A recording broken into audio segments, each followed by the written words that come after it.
Selalu ada hikmah, Masya Allah. Kita masih sama narasumber kita, Pak Despa yang luar biasa. Ingat tadi kau cerita beliau naik gunung ya. Kita minta beliau cerita nih.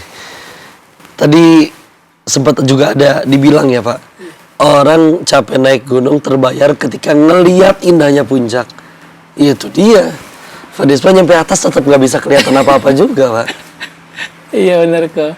Jadi memang banyak sekali kok di komen-komen bahkan pada DM bahwa Bang, lu ngapain naik gunung sampai ujung lu tetap nggak bisa melihat. Nah, kalau saya mencari kebahagiaan dengan cara orang bahagia dengan cara melihat, sampai kapanpun saya nggak akan bahagia kok.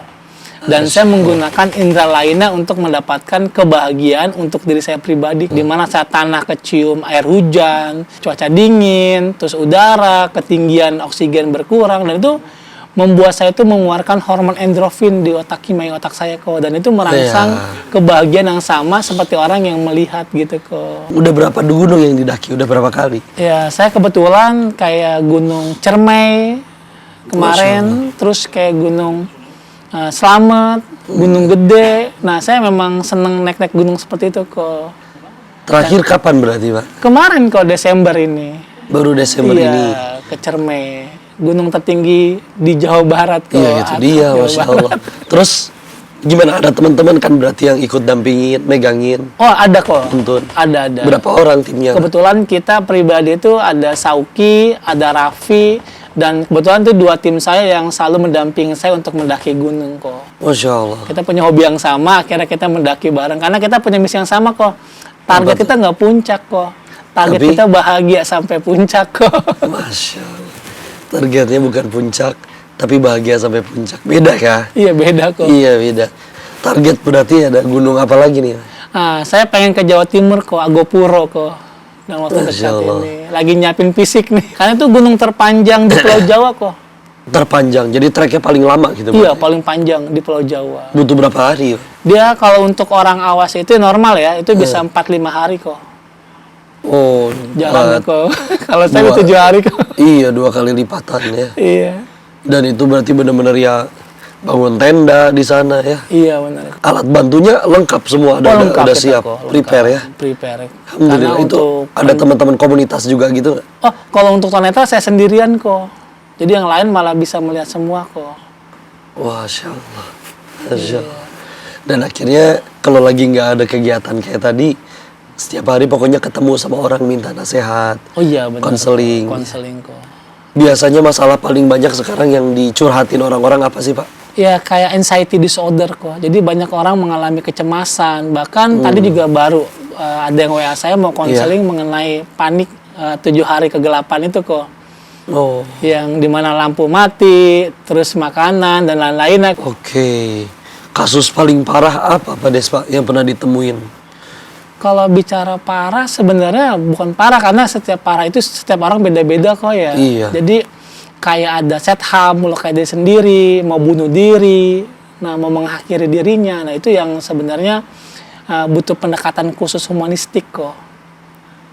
Kebanyakan karena apa? Ekonomi atau patah cinta, ditinggal orang tersayang? Kuliah kok. Kuliah, iya kuliah, mengerjakan skripsi, lagi tesis gitu, atau rumah tangga banyak kok. Jadi banyak sekali mahasiswa yang mengalami burnout. Kebetulan S2 saya di bidang psikologi, saya meneliti tentang burnout akademik pada mahasiswa kok.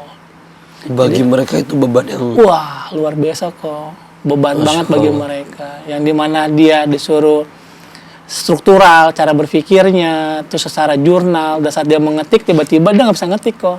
Takut ketemu orang, terus nggak mau mandi, nggak mau makan, bahkan ketemu dosen nggak mau. Dan kebetulan saya penelitian saya di bidang itu, dan akhirnya sampai sekarang saya berfokus di sana gitu kok. Berarti apa yang dinasihatin ke mereka untuk ngelepasin itu semua? Nah sebenarnya karena ada juga sih yang benar-benar sampai bisa enjoy gitu, nikmatin. Dia memang senang ilmu, senang ketemu dosen, di revisi dia malah senang, berarti dapat ilmu baru. Iya. Berarti kan apa penerimaan masing-masing orangnya ya. Iya, jadi gini kok, saat kita konseling dia di usia misalkan 22 tahun, ternyata ada bermasalah di inner child-nya kok, waktu kecilnya. Oke. Nah itu kita kalau konseling kita akan bukan ngebahas hari ini, pasti kita akan lihat akarnya di mana kok. Bisa jadi peran ayah nggak hadir waktu kecilnya, terus penghakiman waktu dia kecil, pembulian, Dicap ya. iya. Jadi efeknya sekarang gitu. Bom waktu ya. Iya benar. Jadi memang baiknya setiap kali ada perasaan gak enak, emang harus dilampiasin gitu, dikeluarin. Ya sebenarnya bukan dikeluarin ya, tapi didamaikan. Jadi dia harus berdamai dengan Didamaikan. dirinya. Iya.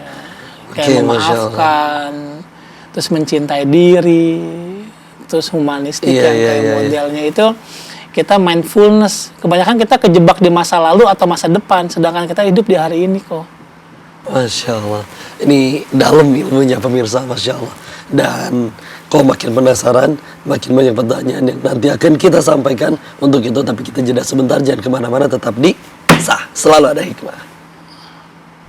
Wah, udah banget kok. Dulu saya nangis nggak bisa lihat ya, sekarang saya bahagia karena nggak lihat. Ih, segitu ya. Sekarang bahagia karena nggak bisa ngelihat. Iya kok. Ih, Masya Allah.